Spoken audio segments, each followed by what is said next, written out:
겸손과 기도. 천미 예수님, 성부와 성자와 성령의 이름으로 아멘. 하늘에 계신 우리 아버지, 아버지의 이름이 거룩히 빛나시며 아버지의 나라가 오시며 아버지의 뜻이 하늘에서와 같이 땅에서도 이루어지소서. 저희에게 일용할 양식을 주시고 저희에게 잘못한 일을 저희가 용서하오니 저희 죄를 용서하시고 저희를 유혹에 빠지지 않게 하시고 악에서 구하소서. 아멘.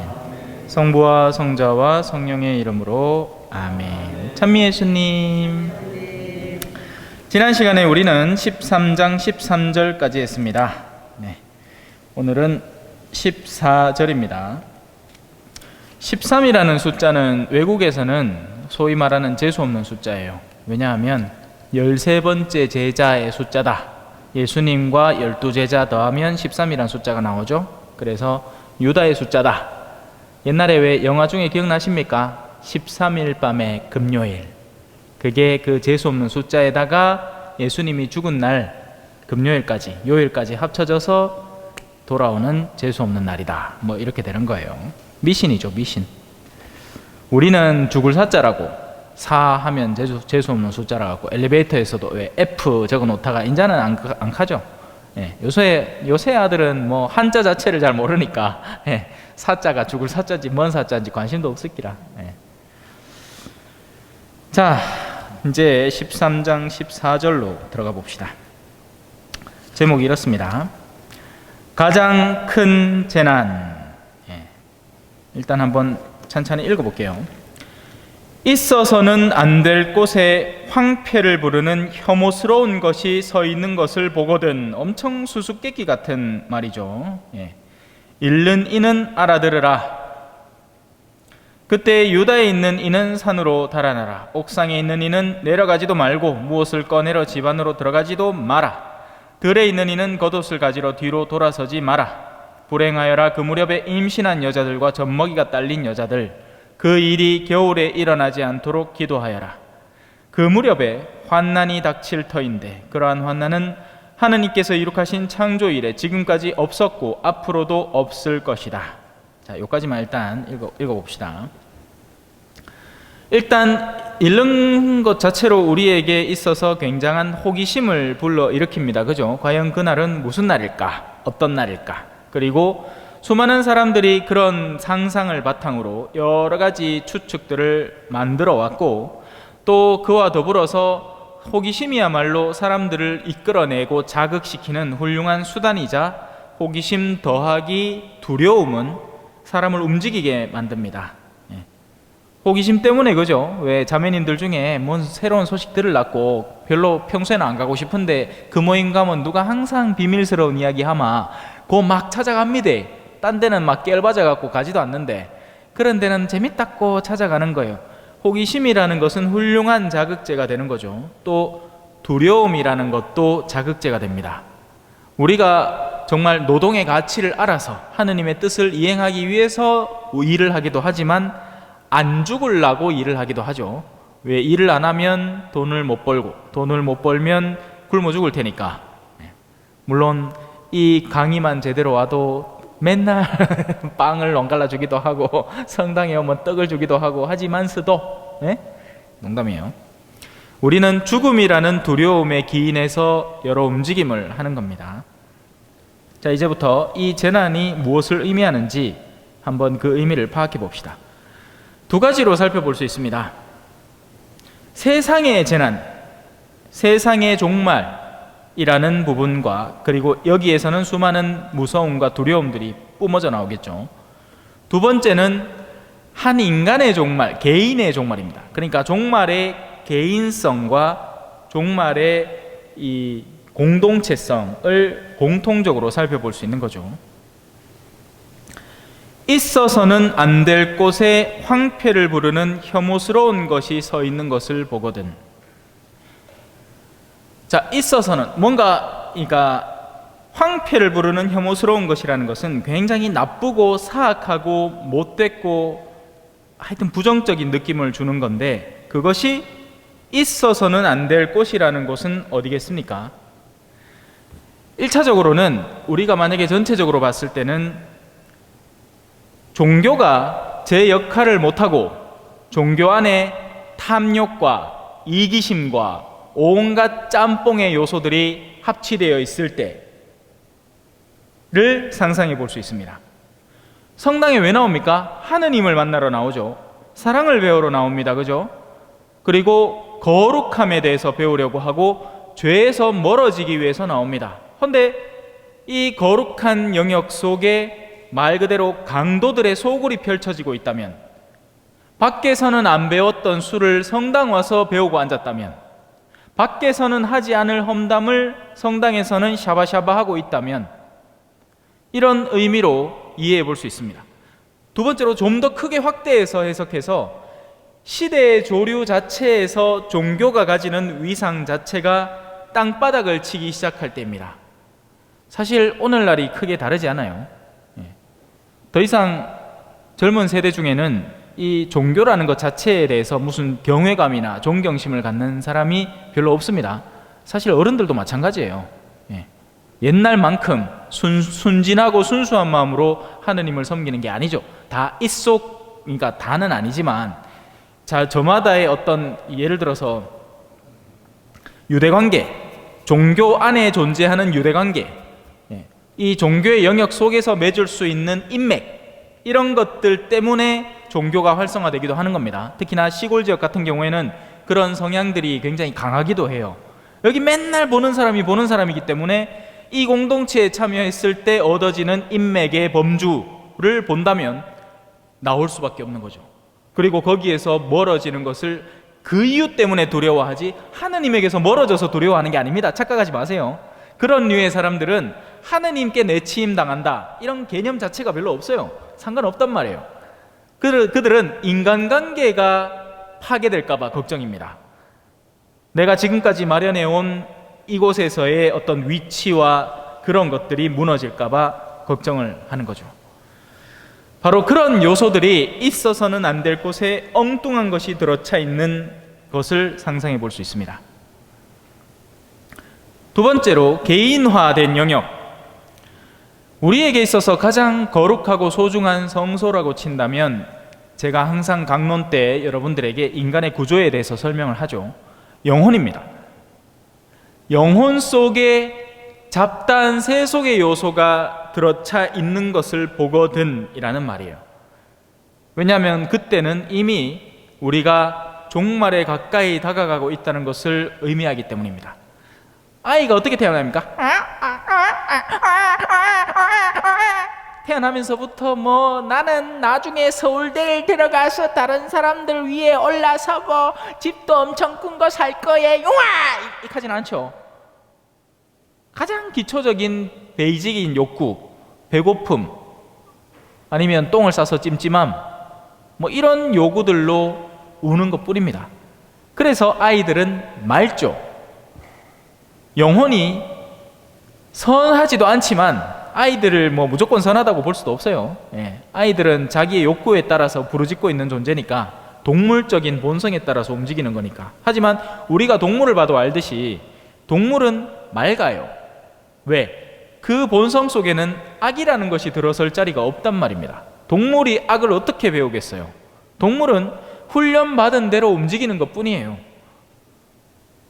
그렇잖아요, 그죠? 도둑이라도 와서 집에 와서 소세지 주마, 걔가 꼬리 흔들고 앉았어요. 내 저 사람 잘한다고. 훔치가도 상관없어. 나한테 소세지만 주면 돼. 그런 게 걔죠. 그 영혼에 성장하면서 이제 조금씩 세상을 알아나갑니다. 아주 어린 나이지만 어려서부터 부모님의 모습을 닮아가는 거죠. 엄마가 성경으로 영혼을 꾸미는 엄마일 수도 있고, 엄마가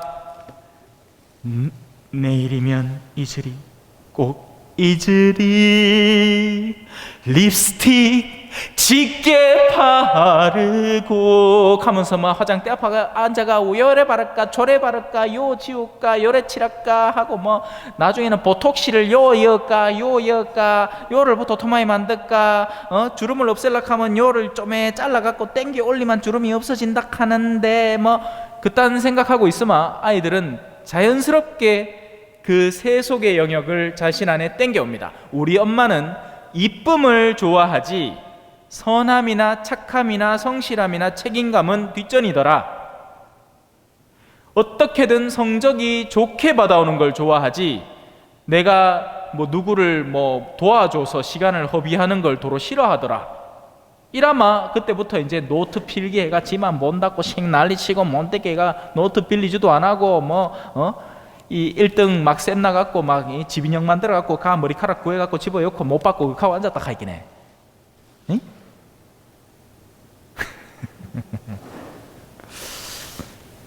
나쁜 걸 집어넣기 시작하는 겁니다. 그 맑은 영혼에 나쁜 것들을 서서히 집어넣기 시작하는 거예요. 그러다 보면 어느샌가 영혼에 엉뚱한 것이 주인이 되어 서 있는 겁니다. 하느님이 있어야 할 곳에 원래 계셔야 할 하느님에 대한 고귀한 뜻, 거룩함이 존재하지 않고 세상에 대한 욕구가 서 있는 것, 그것을 나 자신에게서 보거나 볼 수 있다면 다행이겠죠. 그걸 본다면 놀랄 것이고 그걸 빼내려고 애를 쓰겠죠. 하지만 그렇지 않습니다. 수많은 사람들은 이미 자기의 한 파트가 되어버린 채 살아가고 있다는 거예요. 내 안에 무엇이 들어있는지 고민하지 않는다. 그걸 고민할 시간조차 없애버리죠. 바쁘다는 핑계로. 요즘 젊은 사람들의 그거잖아요. 그죠? 핑계가 뭡니까? 바빠요. 뭐 때문에 바쁜데? 동남아시아 간다고 바쁘고, 유럽 간다고 바쁘고, 자기 돈 번다고 바쁘고, 다 바빠요. 다만 하느님께 드릴 시간만큼에 있어서는 시간이 없어요. 다른 데 다 시간이 있지만 친구들하고 술도 마셔야 되고 놀러도 가야 되고 뭐 그런 계획을 짜고 뭐 온갖 뉴스 잡다한 거 보는 데는 시간을 한정없이 할애야 하는데 하느님 앞에만 서면 그대 앞에만 서면 나는 왜 구두쇠 되는가가 된단 말입니다. 하느님 앞에만 서면 짠돌이가 되는 거예요. 그래 여러분은 축복받은 겁니다. 그죠? 하다못해 성경 강의에라도 시간을 할애하고 계시잖아요.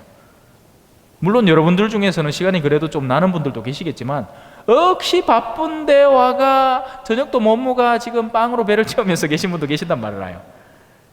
이해합니다. 그러니 아무 문제될 게 없죠. 사람들이 왜 흔히 그렇게 생각하잖아요. 성당에서 뭐 먹어도 됩니까? 될 수도 있고 안 될 수도 있죠. 무조건 안 되는 건 없어요.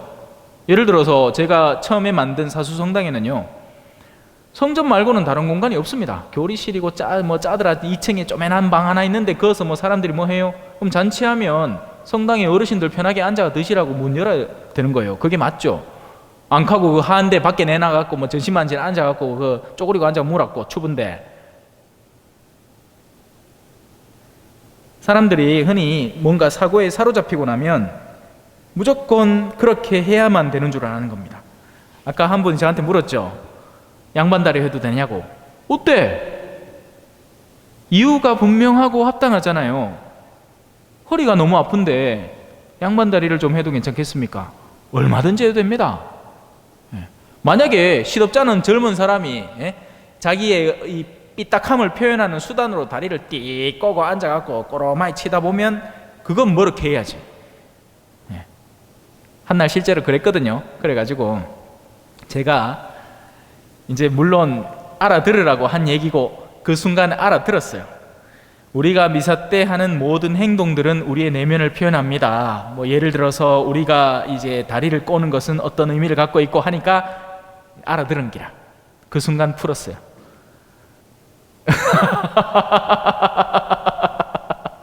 네. 자, 다시 돌아옵시다. 공동체적인 의미에 있어서는 안 될 곳에 황폐를 부르는 것, 개인적인 의미에 있어서는 안 될 곳에 황폐를 부르는 혐오스러운 것, 대한 의미를 대충이라도 감을 잡았죠. 물론 이게 전부가 아닙니다. 이건 제가 이 성경 구절을 묵상하면서 얻어낸 결실일 뿐, 혹시나 저보다 더 영적으로 뛰어나고 더 깊이 이해하고 성경에 대해서 곱씹을 줄 아는 사람이 이것에 대한 의미는 이러이러한 것입니다 라고 한다고 해서 그게 틀렸다고도 할 수 없고, 또 그렇다고 해서 그런 새로운 아이디어 속에서 제가 얘기하는 것이 모조리 틀렸다고도 할 수 없는 겁니다. 최종 종말이 다가옴에 따라서 혐오스러운 것들이 더 자주 눈에 띄게 될 겁니다. 하지만 무엇이 혐오스러운 것일까요? 홈쇼핑에 중독된 사람이 있습니다. 이 사람은 새로운 상품이 나올 때마다 마음이 설레. 무서운 게 아니고, 미디어가, 그죠? 저는 식도락에 대해서 끊임없이 내비치는 현대의 이 미디어를 음식 포르노라고 이야기를 합니다. 사람들이 쾌감을 추구하는 욕구를 만족시키고 싶은데 섹스하는 걸 내비칠 수는 없잖아요. 일본 방송은 그런 식으로 나가죠. 일본에는 제약이 없기 때문에, 그죠? 야밤에 심야에 이상한 거 나오는 건 일도 아니래요. 근데 우리나라는 아직까지는 그래도 동방예의지국이라는 미명하에 그런 것들이 터부시 되고 있지 않습니까? 심지어는 담배 피는 것도 일일이 다 모자이크 해갖고 내비치죠. 옛날에 저는 일기 때는 그 김 회장님이 방구석에서 담배 뻑뻑 피고 있었는데 그거를 다 모자이크 해갖고 막 바쁩니다, 그 사람들. 예. 그러니 다른 것들로 만족감을 쾌할 수 있는 수단이 뭐가 있겠어요? 먹는 거예요. 미친 듯이 먹는 겁니다. 미친 듯이. 우리가 언제부터 그렇게 먹었어요?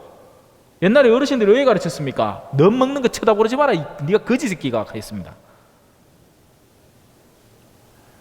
그런데 이제는 아니죠. 이제는 찾아봅니다. 소위 말해 유튜버의 먹방이라는 것도 있어요. 젊은 저자가 나와가지고 막 이따시만한 걸 먹는 거예요. 그거 쳐다보면서 대리만족하고 있는 거죠. 황폐를 부르는 혐오스러운 것들, 고귀한 것이 머물러야 할 자리에 추악한 것이 머무르는 것을 보게 되거든. 이제 슬슬 감이 잡히는지 모르겠습니다. 자, 그러면 그때 우리는 어떻게 해야 하느냐? 유다에 있는 이들은 산으로 달아나라.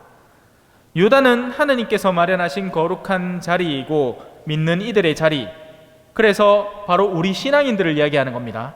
우리는 유다에 있는 거예요. 그러면 산이라는 곳은 어딘가?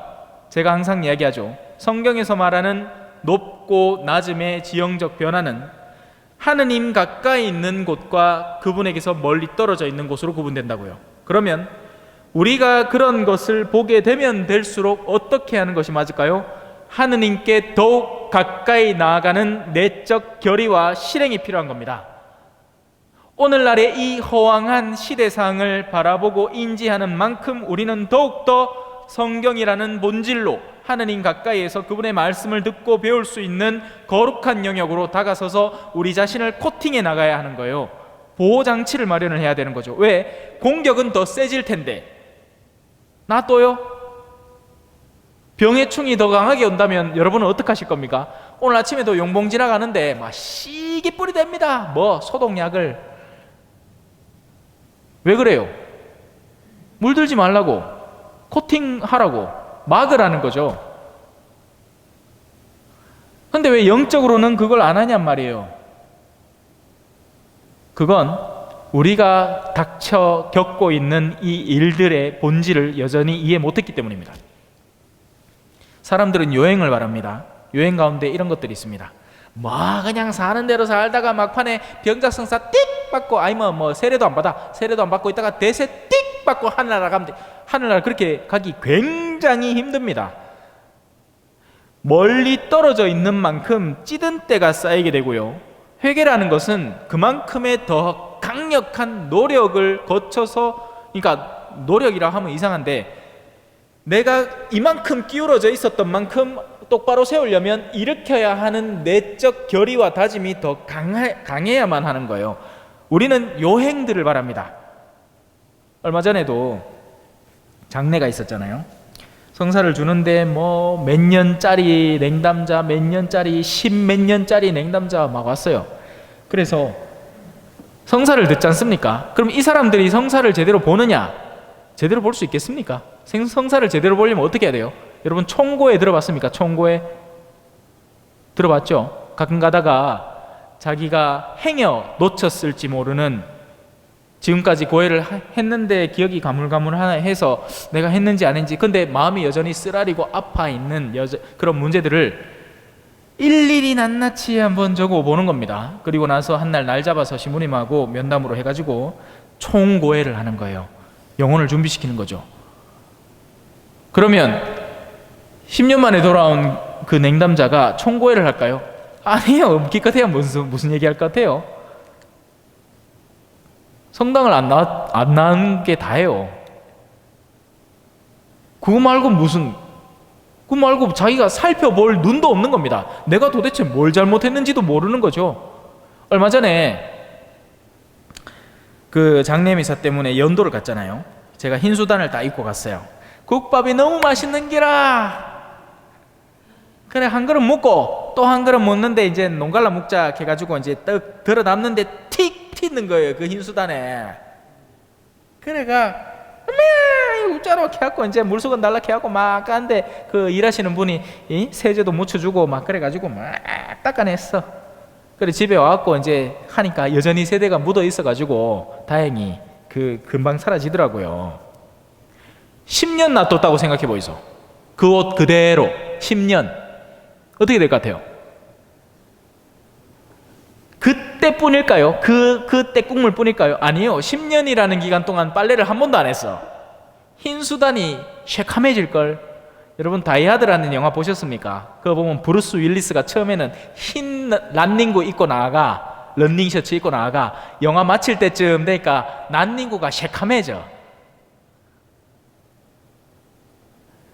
10년 동안 영혼을 안 씻고 있으면요, 자기 영혼이 어떻게 더럽혀졌는지, 어디서부터 잘못됐나, 이제 나는 어디로 가나, 이제 난 어디로 가나, 허이허. 이거 흥부가 기가 막혀라는 노래입니다. 신부가 기가 막혀, 신부가 기가 막혀, 신부가 기가 막혀, 신부가 기가 막혀. 아이고 이 신자야 10년 만에 성사를 보려고 하니 어디서부터 성사를 봐야 하나, 이거 참 난감하네. 그런 거예요. 그렇게 계기를 마련을 하는 거죠. 계기를. 그렇게 해서 한번 다시 성당으로 돌아왔으니까 이제부터 정신 차리고 제발 나온나 이 말인데, 그건 이제 그때부터는 그 영혼에 달린 겁니다. 하느님은 기회를 줬고, 그리고 그 기회를 잡을지 안 잡을지는 이제는 그 영혼에 달린 거죠.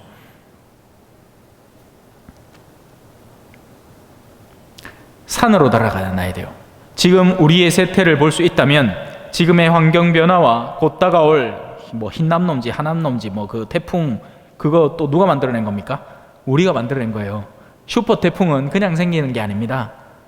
지구는 평온한 온도를 유지하면서 살살 바다를 섞어가며 주변 환경들도 정돈해가며 그게 태풍이었는데, 지금은 슈퍼급 태풍이 발생되고 다가오고 있습니다. 바람의 강도가 워낙 세서 초속 60m면 1초 만에 60m를 간다는 거예요.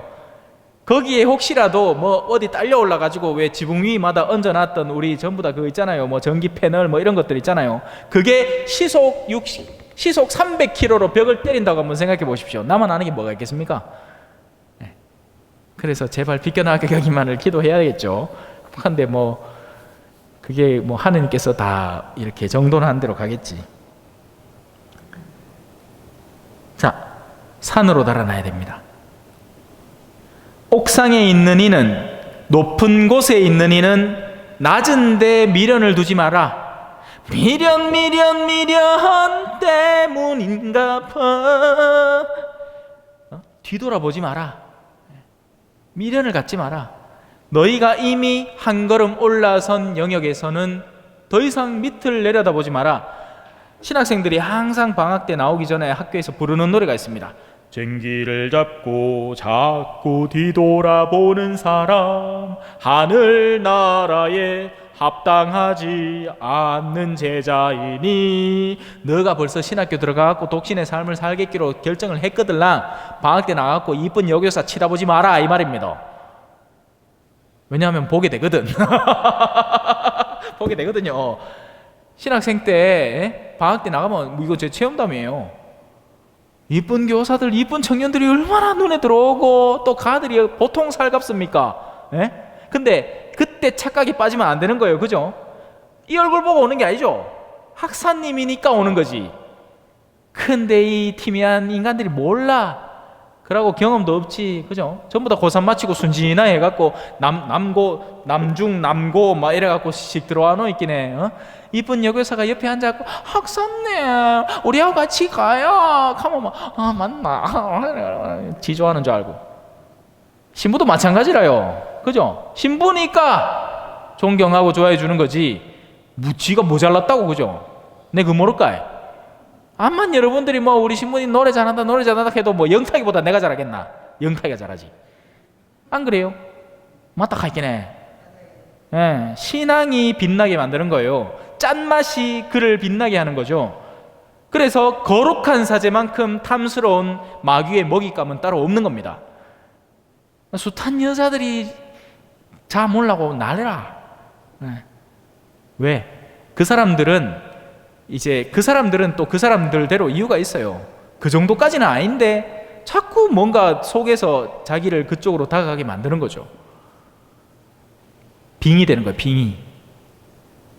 그래서 삼구가 그대로 작용되는 겁니다. 세속, 마구, 육신.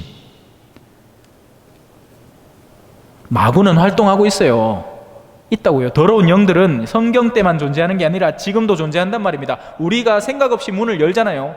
신문 보고 뭐 쓸데없는 거 있잖아요. 무슨 오늘의 운세 이딴 거 보잖아요. 그리고는 그걸로 어머야 오늘 내 재수 안 좋단다 극하는 순간 마구가 여러분 내면에서 이제 활동하기 시작합니다. 왜냐하면 여러분들이 틈을 줬기 때문이죠. 그래서 저는 절대 점보러 사주보러 근처도 가지 말라고 얘기해요. 왜? 첫 번째 계명을 정면으로 깨뜨리는 행위이기 때문에 그래요. 뭔 놈 이사 간다고 날짜 받고 앉았고 손 없는 날이라 캐샀고 지정신 아니라 전부 다. 그게 문천주교 신자입니까? 에? 재수 좋은 날 찾아갖고 왜 하느님도 재수 좋은 날 믿으러 오지 와. 왜냐하면 제가 이렇게 얘기하는 이유는 여전히 그런 성향들을 천주교 신자들이 많이 보이기 때문입니다. 많아요. 이게 한두 건 있으면 내가 뭐 그냥 그런 사람도 있습니까? 하고 말긴데 아이라 할긴 해. 숨어서 그 짓 하는 사람들이 엄청 많단 말이에요. 그것도 대녀들 잔뜩 거느렸다는 대모가 극하고 앉았으면 대녀들이 뭘 배우겠습니까? 지정신 아닌 거지. 그래서 옥상에 있는 이는 절대 내려가면 안 되는 겁니다. 조금이라도 집에서 한 단계라도 높이 올라와 있었으면 하느님의 거룩함을 맛보았으면 거기에서 더 높은 곳을 지향해서 올라갈 준비를 갖춰야지. 미련 때문에 다시 옛날 생각이 나서 인자 광야로 나왔는데 이집트에서 먹던 음식들이 생각이 나고 그때 이집트에서는 내가 고깃국도 맛봤는데 이어갖고 맨날 만나만 먹고 맛대가리 없네 이렇게 해서는 안 된단 말입니다. 얼마 전까지만 해도 친구들하고 술 먹고 개 안 내고 막 아스팔트에서 신발 미고 있던 거 일어났는데 자기 토해 있는 거 쩍 떨어지는 그런 삶 살다가 인자 겨우 인간같이 살고 있는데 또 술이 슬슬 땡기네 하고 있으면 엄청 위험한 유혹에 시달리고 있는 거예요. 돌아가서는 안 돼요. 앞으로 나가야지. 옥상에 있는 이는 내려가지도 말고 무엇을 꺼내러 집 안으로 들어가지도 마라.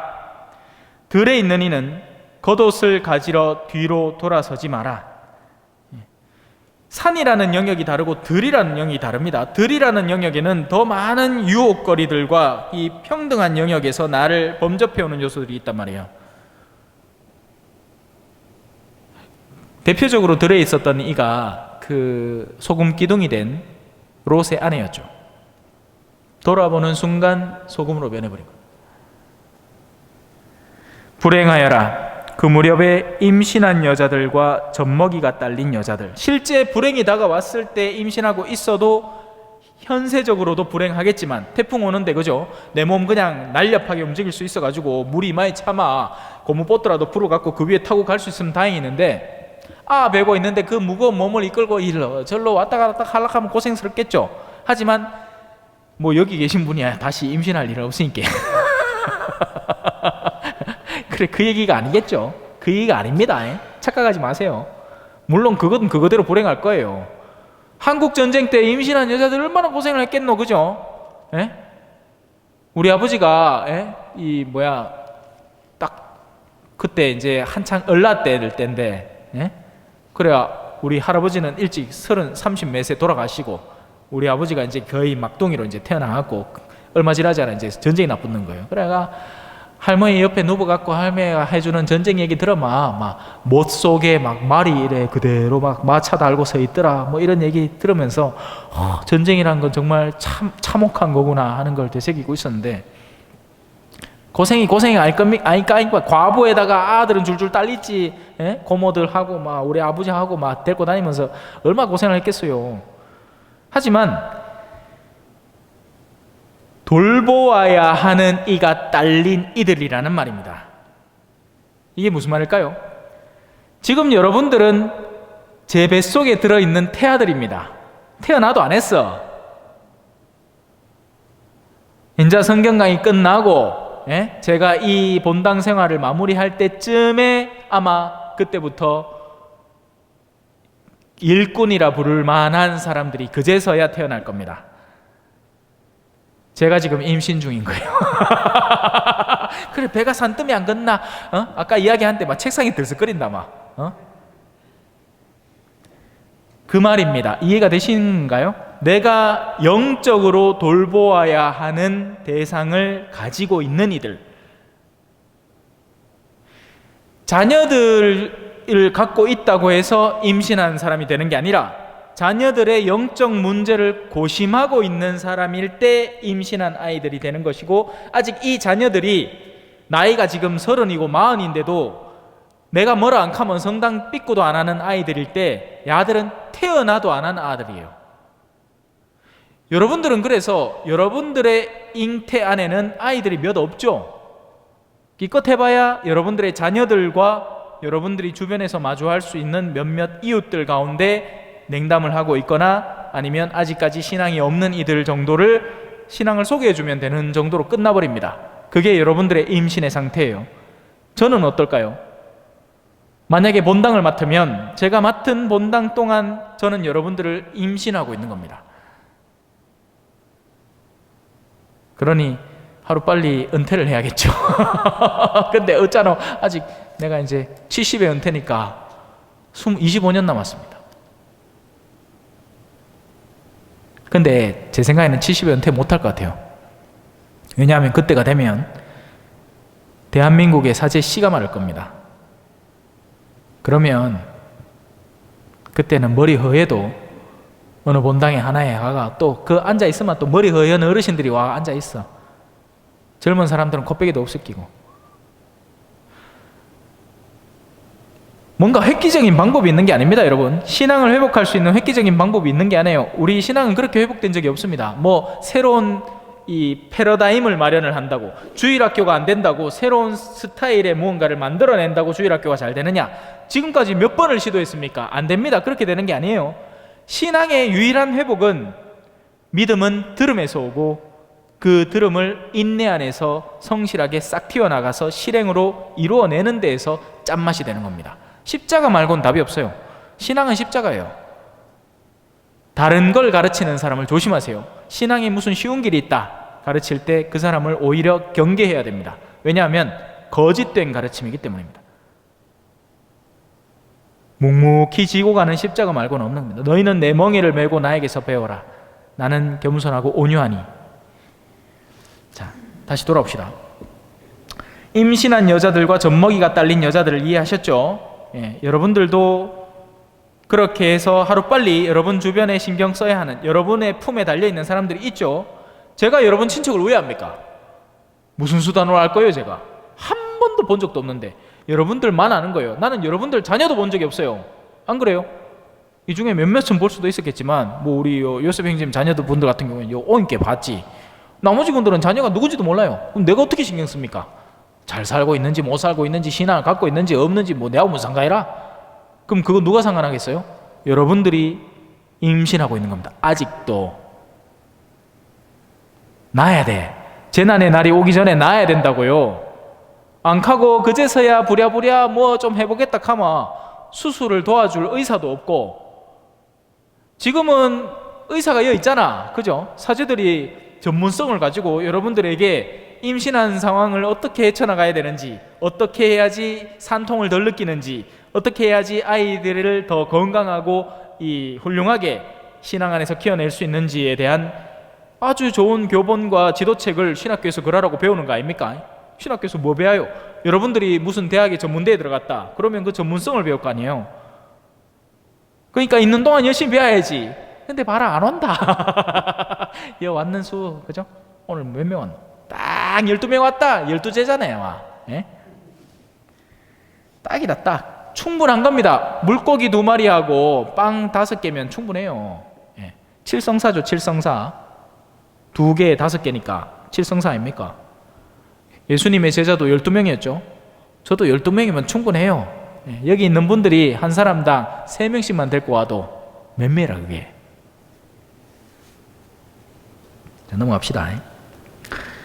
그 일이 겨울에 일어나지 않도록 기도하여라. 이 겨울이 상징적으로 의미하는 건 뭘까요? 열매 맺을 수 없는 환경입니다. 여름은 어때요? 뭐 이래 순간 오면 쑥 자라죠. 우리 잔디밭도 그죠? 풀 벤 지 얼마 됐다고 쑥 자라. 예. 얼마 전에 제가 맨날 산책하는 그 강둑길도 얼마 전에 풀을 쳤단 말이에요. 근데 오늘 또 복도리하고 가는데 초록색 풀이 이마에 자라있어요. 이마에.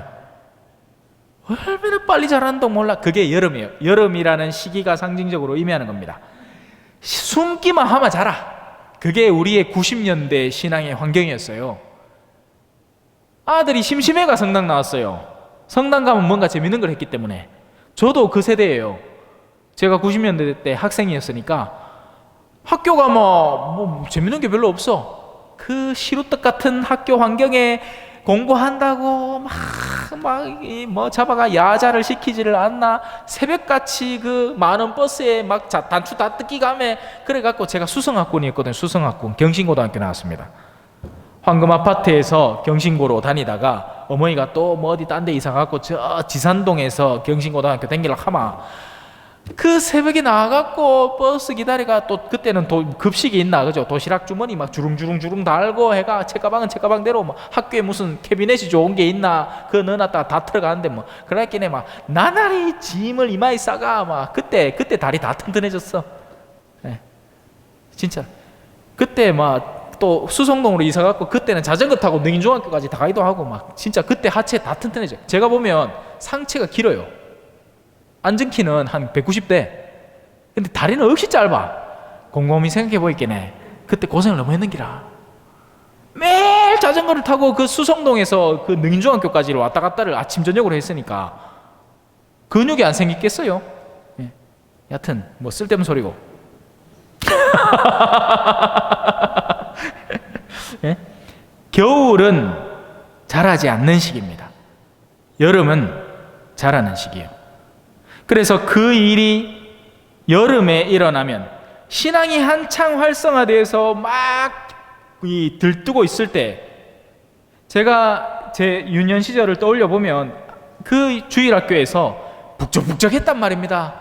성당에 대학생 형들이 막 교리교사 한다고 자기들도 막 좌충우돌하면서도 신앙에 대해서 조금이라도 고민하는 어떤 분위기. 물론 이제 그때부터 우리가 길을 잘못 탔죠. 술사목이라는 문화 속에서 막 젊으면 무조건 술이다라는 걸 연계시켜가면서 가톨릭에서 술 문화가 엄청 발달해 버렸습니다. 그러다 보니 나중에는 어떻게 되는지 아세요? 청년들이 똑똑하면 성당 안 나옵니다. 왜? 성년에 괜히 들어붙어 있다가는 엉뚱하게 술이나 뒷다 쑤시 먹고 막 새벽같이 매 주일날 미사 마치고 성당 처박히가 집에 들어오도 안 하고 그렇게 쌌느니 차라리 그 시간에 뭔가 더 나은 일에 헌신하고 투자하는 게 낫겠다 싶으니까 똑똑할수록 빨리빨리 성당을 벗어나 버린 겁니다. 그러다 보니 성당에 남아있는 아들은 장기도 못 가고 막 그런 아들이 계속 성당 남아갖고 자기들끼리 온갖 패덕한 문화를 자꾸 강화시켜 나가는 거죠. 그런 데에서 이미 기울어져 버린 거예요. 우리 가톨릭이 팽팽하고 단단하고 튼실했던 우리의 굵은 줄기가 어느샌가 옹이가 생기고 쥐가 파먹고 이래가지고 이러고 있는 기라. 그 결과가 오늘날 아닙니까? 그때 한참 교리교사 하던 친구들이 이제 성당도 안 나와. 다시 성당에 돌아가서 헌신하고 봉사하겠다? 꿈도 못 꿀 일이죠. 지금 지 산다고 바쁜데 뭐. 그러니 그들의 자녀들은 어떻겠습니까? 성당이라도 나오면 또 다행인 겁니다. 보이지 않나요? 그런 일련의 과정들이, 그런 일련의 흐름들이. 이 배가 방향타를 어디로 틀었으니까 이제 어느 암초에 가서 받겠다는 것 정도는 보고 있어야지.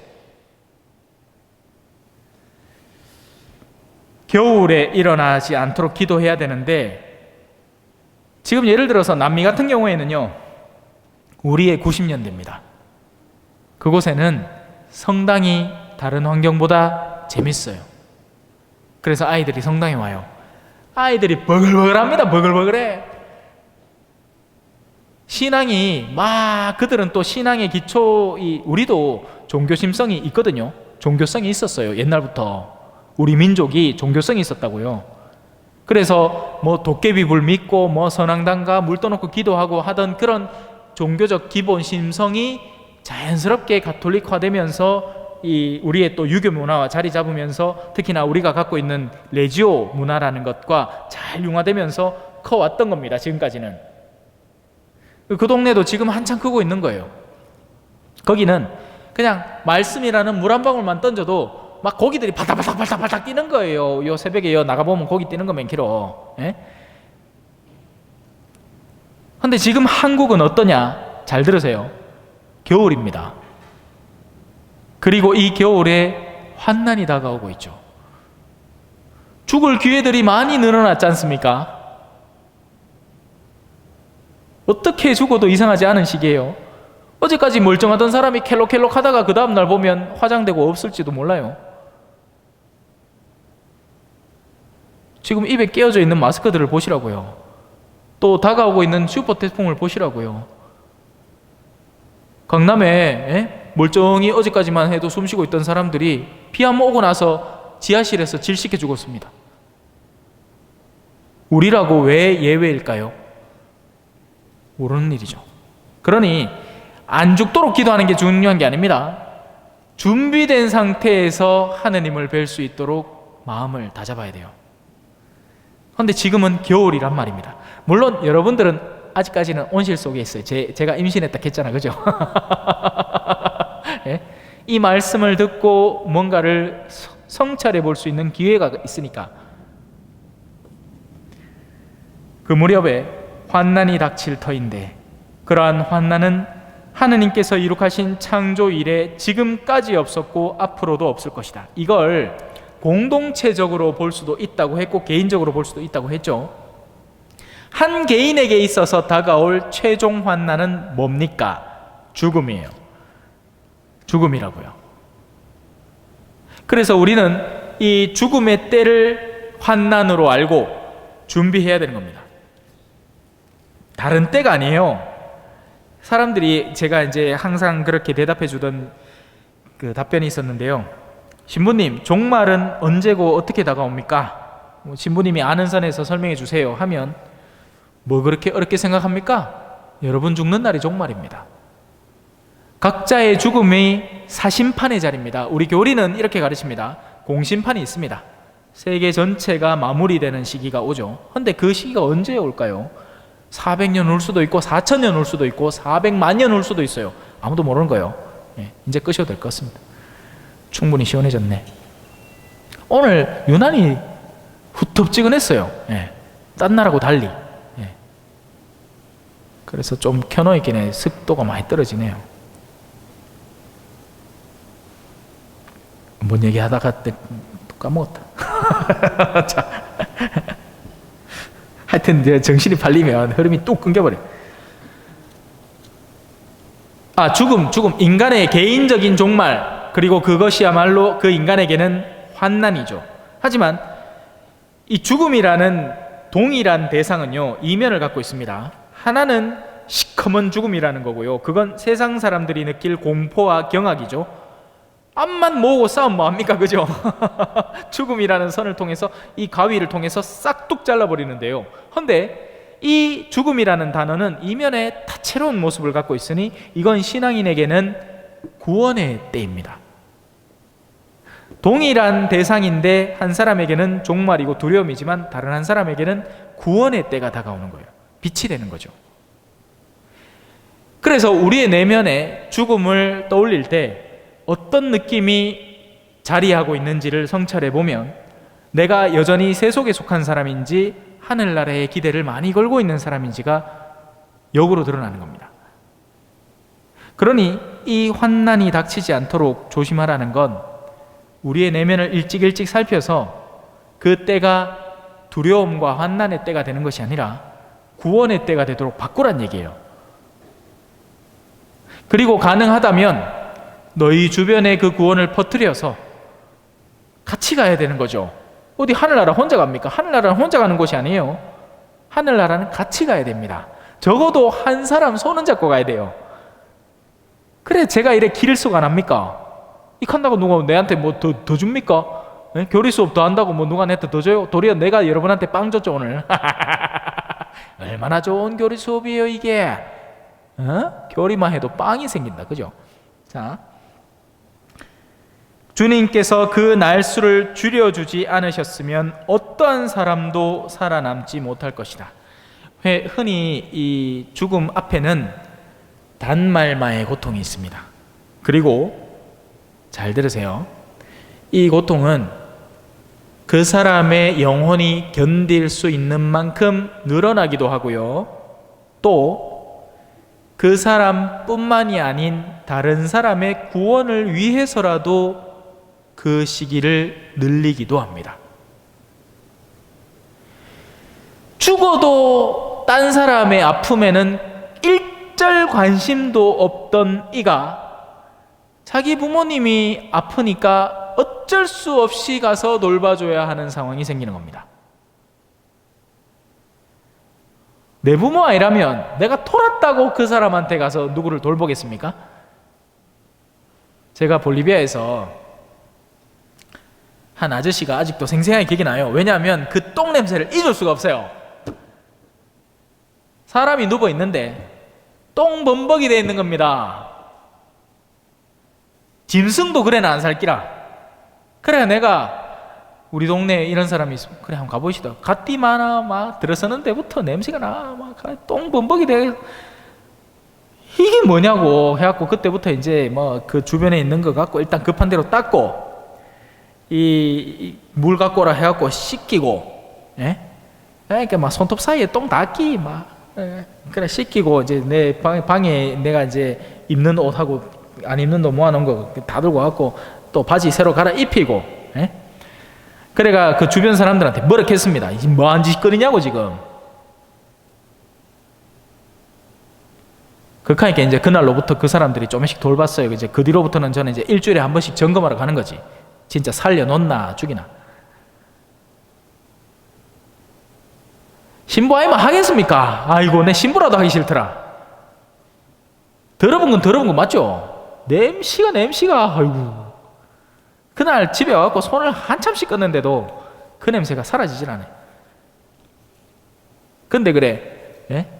딴 사람이 아프다고 누가 돌보겠습니까? 또 안 돌봅니다. 오늘날엔 더 심해졌어요. 돈 주면 된다고 생각해요. 근데 돈 줘서 결국 누군가가 돌봐야 되죠.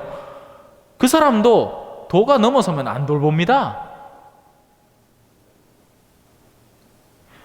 지 자식도 힘들어갖고 못 키우는 세상인데 뭐 어떤 어르신이 뭐 아유 내 밥 좀 주소, 내 똥 싸는데 좀 치워주소 하고 있는데 자기 근무 시간이나 그래 하지. 근무 시간 아니고 하고 뭐 또 주변에 보는 사람 없으마 그때부터 막 사정없이 막 차닥차닥 때리는 기라. 와 안 그럴까이? 신자도 성질나마 죄짓고 여가가 성사 보는데 노인 돌본다는 분이, 예? 시부님 내가 너무 힘들었고 내한테 욕을 얼마나 하시는지 막 또 어르신들이 전부 다 뭐 어디 성당 갔다가 그런 데 가요. 아니란 말이에요. 세상에서 온갖 추잡하게 살다가 그거 갖고도 그 추잡한 짓을 계속 하고 있는 겁니다. 또 정신까지 나갔지 하이긴해. 자기의 습성이 이제 막 드러나는 거죠. 술 먹으면 나오는 습성이 이제 치매 걸리니까 막 나오는 거예요.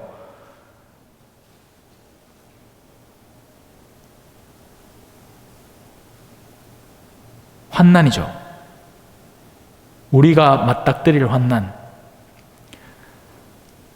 선과 사랑과 신앙이 없는 곳에서 우리가 생활하고 맞닥뜨려야 할 환난.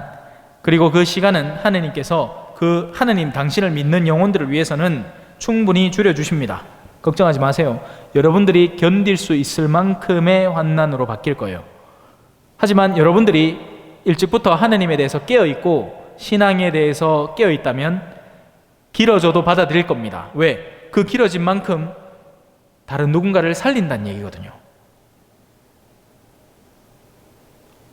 제가 아까 얘기했죠, 그죠? 자식들이, 딴 사람 죽어도 안 돌볼 자식들이 엄마 아프다 할게 그래도 와서 돌봐주는 그 시간 동안이라도 그들은 아주 미약하나마 선행이라도 하는 거예요. 물론 그게 그들의 영혼을 뒤바꿔줄 선행일지 아닐지는 모르겠지만 희박하겠죠. 이해하셨죠? 제가 무슨 말을 하는지, 그죠? 환난의 시간이 다가옵니다. 우리의 누구나 다 그래요. 그걸 미리 앞당겨서 고생할 수도 있습니다. 앞당겨서 고생할 수도 있어요. 하지만 이든 저든 죽음의 단말마의 고통은 다가오는 겁니다. 환난이 다가옴에 따라서. 하지만 그 시간이 하느님께서는 여러분에게 가장 적합한 시간으로 디자인하실 거예요. 그래서 절대로 불평하지 마세요. 뭐 어느 날 갑자기 검진받았는데 암에 걸렸다. 그러면 이제 그날인가 보다. 어떤 형태로 어떻게 나에게 이 일이 펼쳐질지, 얌전히 살다가 어느 순간 숨쉬듯이 그냥 떠날지, 아니면 이 마지막에 정말 주변 사람들한테 여러 민폐 끼치면서 그렇게 갈지 아무도 모르지만 그 모든 것 속에는 하느님의 뜻이 있다고 기억하세요.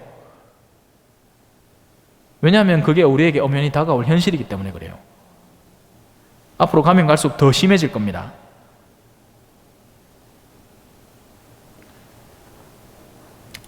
주님께서 그 날수를 줄여주지 않으셨으면 어떠한 사람도 살아남지 못할 것이다. 그래서 수많은 사람들은 저주 속에 떠납니다.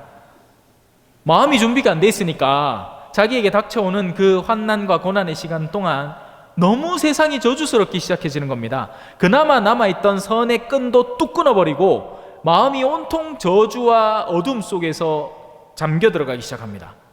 하지만 여기 적혀있죠.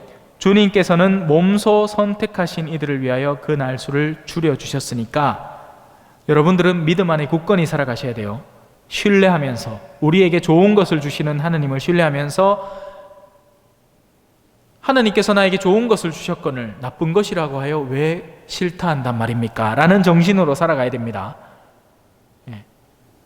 하느님은 절대 이 세상을 살아가는 동안에 좋은 것만 주지 않아요. 좋은 걸 줄 때도 계시지만 오히려 싫고 쓰라리고 힘든 경험을 더 많이 시켜주십니다. 왜? 지금은 학교이기 때문에 그래요. 지금은 임신의 상태이기 때문에 그렇다고요. 그래서 내가 배를 더 아파가 놓은 만큼 그렇게 했을 때의 기쁨이 더 화려하겠죠. 그죠? 그렇다 하되 쳐다 놓을 때는 막 나오기만 나와라 해갖고 나가갖고 나오면 하는데 뭐 한 셋째나 넷째 놓을 때쯤에는 뭐 어디 뭐 일하다가 갑자기 밑에 뭐 툭 가벼워져가 보면 엄마야 아가 나와있고 뭐 간다 하되 내가 뭐 아나 요강에서 힘주다가 그냥 쭉 나오고 뭐 그럼 찐맛 없잖아. 그죠? 남편 머리끄댕이도 좀 쥐 뜯고 막 이래갖고 막 기억도 남고 이런 거지 뭐. 자, 이제 농담 고마하고 오늘은 그래서 가장 큰 재난 한다고 한 시간 다 갔습니다. 자, 이제 그때 제가 앞서 설명드린 이런 두려움과 환난의 기회를 빌미로 이제 사람들을 꿰어내는 사람들에 대한 이야기입니다. 그때 누가 너희에게 보아라 그리스도께서 여기 계시다, 보아라 저기 계시다, 그 소리를 갈마들게 하시려, 그 소리를 없애려고 예수님께서는 승천하셨습니다. 왜? 어디에든 원하는 이 앞에 머물러 계시기 위해서죠. 예수님께서 승천하신 이유는 만약에 예수님께서 남아 계셨더라면 지금 이스라엘에서 일어나고 있는 전쟁과 다툼이 끊임없이 펼쳐질 것이기 때문입니다. 어떨 것 같아요? 개신교, 가톨릭 둘이 막 머리 피 터지라 싸우겠죠. 예수님의 탄생지며 예수님이 살아계신 곳을 수호한다고, 그분 우리 거라고 주장하기 위해서. 근데 지금 그런 곳이 없으니까, 근데 그런 곳이 없는데도 예루살렘에는 정교회, 이슬람교, 천주교, 또 후발주자인 개신교까지 해가지고 막 어야든동 자기 거 먹으려고 생쇼를 하고 있어요. 심지어는 그 성전에 세 개의 사원이 동시에 있는 겁니다. 정교회 사원, 천주교 사원, 이슬람 사원, 그 세 개의 성지가 같이 있어가지고 미묘한 긴장관계를 형성하고 있죠. 성지 억지로 갈 욕심 내지 마이소. 평화로운 때고 아주 여행 가기 좋은 때라면 한번 슬며시 가볼 수 있지만 가봐야 아무것도 없어요. 아무것도 없어. 예수님은 얼마든지 승천하신 분을 보다 직접적으로 만날 수 있는 기회를 우리 천주교 신자들은 갖고 있습니다. 어디예요? 미사예요. 미사. 먼 길을 쓰고 그까지 가. 돈 많고 시간 많거들랑 가시오. 가지 말란 얘기는 아니에요. 가보면 좋긴 좋아요. 예수님이 거닐던 곳을 나도 한번 거닐어 보니까 그러면 이제 성경의 환경들을 좀 더 직접적으로 맞닥뜨릴 수 있게 되죠. 근데 그런 거 없다고 해서 예수님을 모르느냐? 그럴 것 같으면 우리 선교 아무 의미 없죠. 무조건 다 예루살렘 가야지. 아니란 말이에요. 미사. 우리는 미사 때 예수님을 직접 만납니다. 사제의 인격을 통해서 여러분에게 다가오시는 예수님, 말씀을 통해서. 그리고 그것도 모자라서 직접 우리 입에다가 넣어주시죠. 옛날엔 예수님 옷자락만 만져도 나았다 했는데 우리는 예수님을 입에다 넣고 씹어 삼키고 있다 했긴 해. 자, 그때 누가 너희에게 보라 그리스도께서 여기 계시다, 이만이다, 문선명이다, 한학자다, 오만 사람들이 점심마신 지가 그리스도라고 나서고 있죠. JMS다, 정명석이다, 종류도 많아. 믿지 마라. 거짓 그리스도들과 거짓 예언자들이 나타나. 그리스도도 거짓인데다가 예언자도 거짓 예언자들이 많이 나옵니다. 그리고 이 거짓 예언자는 종교색을 가지고도 거짓 예언자로 활동할 수 있어요. 당대 엘리사 예언자, 엘리야 예언자 시대의 거짓 예언자들이 횡행했죠. 그들은 어떤 특징을 가지느냐? 권력에 빌붙어서 왕의 귀에 달싹한 이야기만 해주는 겁니다.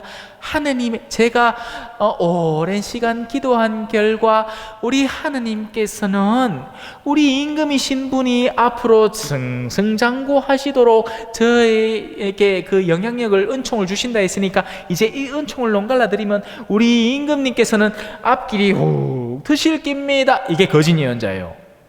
지도자의 귀에 달콤한 이야기를 하는데 헌신 봉사하는 이들이지 하느님의 실제 목소리를 전하는 이들이 아니란 말입니다.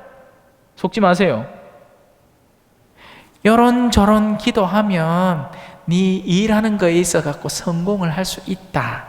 요 기도는 그런 기도로 되어 있는 기다. 속지 마세요. 먼 넘어 묵주기도를 9일 기도를 바치마 집이 성공을 한다느니 이거 전부 다 미신적인 거하고 결합된 거예요. 9일 기도 자체는 거룩하고 소중한 거 맞습니다. 묵주기도 자체는 존귀하고 고귀한 거예요. 헌데 그 기도를 자기의 욕심에 따라서 갖다 쓰려는 사람들이 있습니다. 봉헌에 33일 기도를 하마 남편 성격이 바뀐다. 그게 뭐야? 그러면 안 될 게 없겠네. 아니에요. 남을 바꾸기 위한 기도가 아닙니다. 봉헌에 33일 기도를 하면 누가 바뀌겠어요? 내가 바뀝니다. 내가 바뀌는 거예요. 그 기도를 열렬히 하는 내내 계속 성모님에 대한 영성을 떠올리고 신앙의 본질을 탐하고 내가 이 기도를 바치는 동안 하느님을 기억하고 떠올림으로써 나의 신앙이 돈독해져서 내가 변화되고 나의 변화점으로 인해서 남편이 바뀔 수는 있습니다. 그게 가장 좋은 변화죠. 내가 바뀌어서 타인이 바뀌는 것. 할 수만 있다면 선택된 이들까지 속이려고 표징과 이적들을 일으킬 것이다. 악마도 표징과 이적을 한단 말이에요. 돈 불리는 것쯤은 악마도 너끈히 해준단 말입니다. 이 사람이 더한 악의 습성을 물들어갈 수 있다면 악마가 이 사람 병을 왜 안 치료해주며 이 사람 돈을 왜 안 늘려주겠어요? 이 사람이 낫고 난 뒤에 이전보다 더 극심한 죄악에 빠져들 준비를 갖추고 있다면 왜 그 사람 병을 안 낫게 하겠느냐고요. 악마가 할 수 있단 말이에요. 치유가 대수가 아니에요. 이 사람의 삶이 어떻게 변화되어 가는가, 어떤 진정하고 거룩한 약속 속에서 변화되어. 흔히 중죄를 지은 사람이 성사 보러 들어오잖아요. 그러면 그 사람 그때만큼은 진짜 모든 것을 바쳐서 자신을 변화시킬 것 같이 난리를 칩니다. 근데 있잖아요, 예를 들어서 낙태라는 건 진짜 엄청 무거운 죄거든요. 근데 아직 한국에서는 선교지로 분류가 되기 때문에 유럽은 낙태죄는 오직 교황님만이 용서해 줄 수 있어요. 아무나 용서 못 합니다. 근데 한국에서는 아직 이 신자의 비율이 10%밖에 안 되기 때문에 그런 것을 한국 사목지침서 속에서 이렇게 도와주도록 돼 있단 말입니다. 근데 그 순간뿐입니다. 내가 무엇을 진정으로 용서받았는지, 어떠한 것에서 탕감받았는지 모른 채 그 자매 한 10년 뒤에 다시 만나서 성사 주잖아요. 남편이 내 마음에 안 듭니다. 내한테 말할게, 내 기분 나쁩니다. 극하고 앉았어요. 째째째째째째 한 걸로. 그러니까 그 성경의 부분, 10,000달란트를 탕감받은 이가 100데나리온 갖고 지금 목줄 흔들고 있는 겁니다. 이런 일들이 비일비재하게 일어나고 있으니 선택된 이들도 충분히 속일 수 있는 표징과 이적을 가지고 사람들을 꼬시고 있는 겁니다. 더러운 영들이. 그러니 너희는 조심하여라. 내가 이 모든 일을 너희에게 미리 말해둔다. 왜? 일어날 거니까. 분명히 일어납니다. 이런 종류의 일들은 분명히 일어납니다. 성당 안에서 뭐 허황한 걸로 마음을 끌고 호기심 가득한 걸로 뭐 이런 표직들 보라느니 뭐 카톡으로 뭐 이상한 뭐 하늘 사진 찍든지 뭐 촛불 사진 찍든지 해가지고 내가 지가 성모님을 봤다느니 하면서 자신의 영험함을 드러내려는 시도를 하는 사람을 특별히 조심하세요. 가랍니다. 가라. 가짜라고요. 가짜. 왜? 하느님은 영험함을 주시는 사람을 선별합니다. 예를 들어 성모님, 예수님의 공생활 그리고 공생활 이후까지도 1절 이런 방구 한마디도 하지 않고 당신의 성스러움을 간직해온 사람이에요. 뭘 자랑을 해? 만약에 오늘날 같이 뭐 이렇게 카톡으로 뭐 유명한 거 봤다고 하는 사람이 성모님이었다면, 아이고 아있나 우리 아들내미가 아있나 내가 가를 잉태할 때 아있나 하늘에서부터 빛이 반짝반짝반짝 하더만 가브리엘 천사가 와갖고 마리아야 니런 예수를 잉태할 것이다. 하고 오만 동네 다 돌아다니면서 소문 다 냈을기라.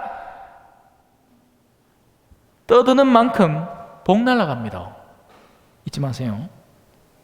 거룩함은 간직하시고, 그리고 그 거룩함을 식별해 줄 수 있는 사람을 찾아서 식별을 받고 합당한 지침을 따르세요. 함구하라 하면 함구하고, 그거 아이고 뭐 좀에 뭐 신기한 거 봤다고 해갖고 막 째째째째째째째째 하는 사람들을 엄청 조심해야 됩니다. 그 사람들은 그 순간만이 아니라 다른 온갖 기회를 총동원을 해서 나야말로 하느님께 선택받은 사람이라는 자랑을 하고 싶어서 안달인 사람이기 때문이죠. 질문 있으십니까? 물론 다른 분들도 해도 되고, 근데 이제 항상 보면 있더라고요.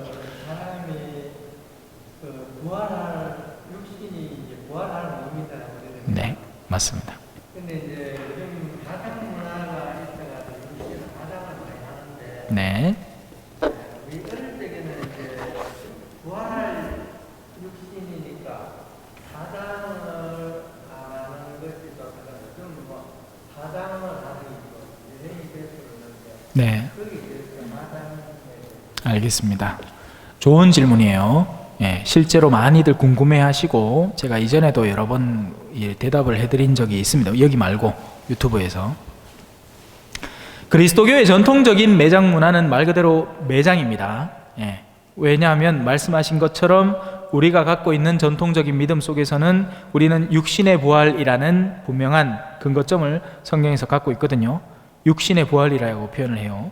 그런데 문제는 이 육신이 과연 그 육신일 것인가? 그게 문제죠. 육신을 갖는 것은 분명합니다. 인간은 육신을 떼놓고는 우리는 인간이 아니에요. 인간이라는 존재 자체가 영과 육이 결합된 상태에서 우리는 탄생되기 때문에 이 인간이 될 수 있는 거죠. 영적으로만 창조된 존재들이 있습니다. 그들을 천사들이라고 표현을 하죠. 영계가 따로 있어요. 그들은 순전히 영적으로만 창조되었고 영적인 육신을 갖고 있는 겁니다.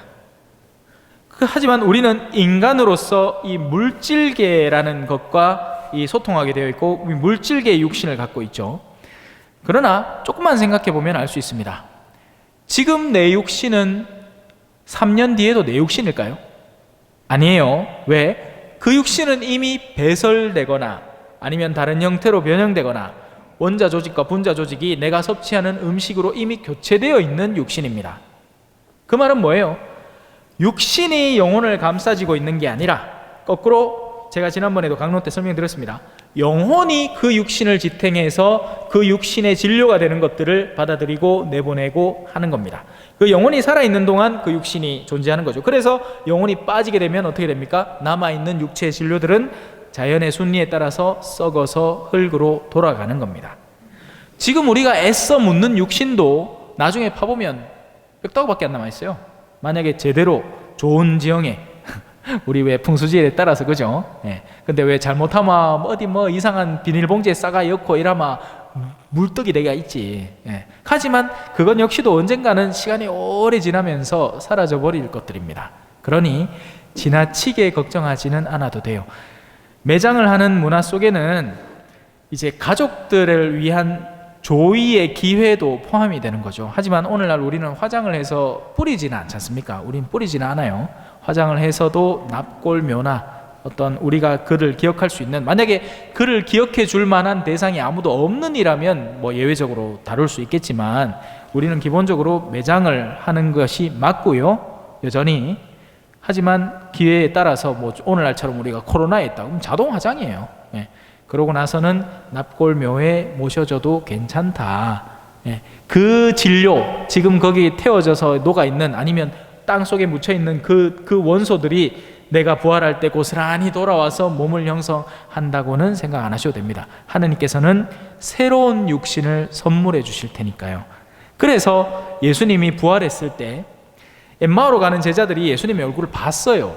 못 본 게 아니에요. 예수님 무슨 영화에 나오는 것처럼 무슨 거적대기 하나 덮으시고 이까지 얼굴 우리 오늘날 마스크 찌고 뭐 어디 두건 쓰고 다니는 것처럼 그렇게 나가고 엠마오로 가는 제자들하고 대화하신 게 아니에요. 얼굴을 봤는데도 못 알아봤어요. 왜? 하느님이 예수님에게 새로운 육신을 기꺼이 선물하시기 때문입니다. 예. 단지 예외가 하나 있죠. 누굽니까? 성모님이에요.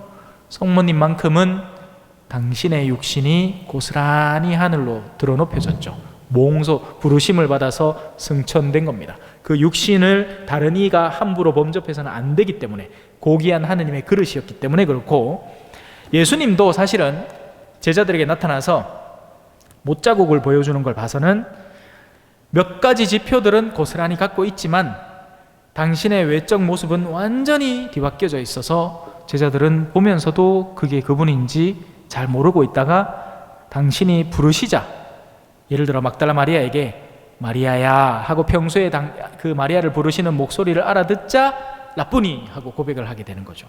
그러니 지금 여러분의 모습이 좀 마음에 안 든다고 섭섭해하지 마세요. 여러분들이 가장 활력 있던 모습으로 재탄생될 것이고, 하지만 우리의 개별성, 고유성은 사라지지 않을 겁니다.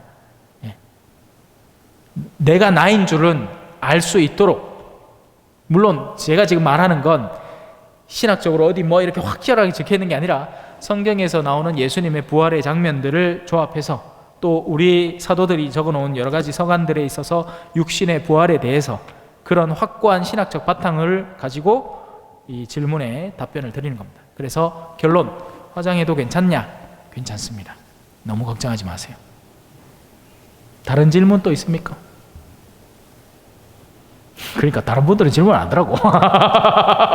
우리 자매님들 나가시면서 빵 다 챙기가이세. 남겨놓지 말고. 예, 왜냐하면 그 빵이 여러분의 육신이 될 거니까.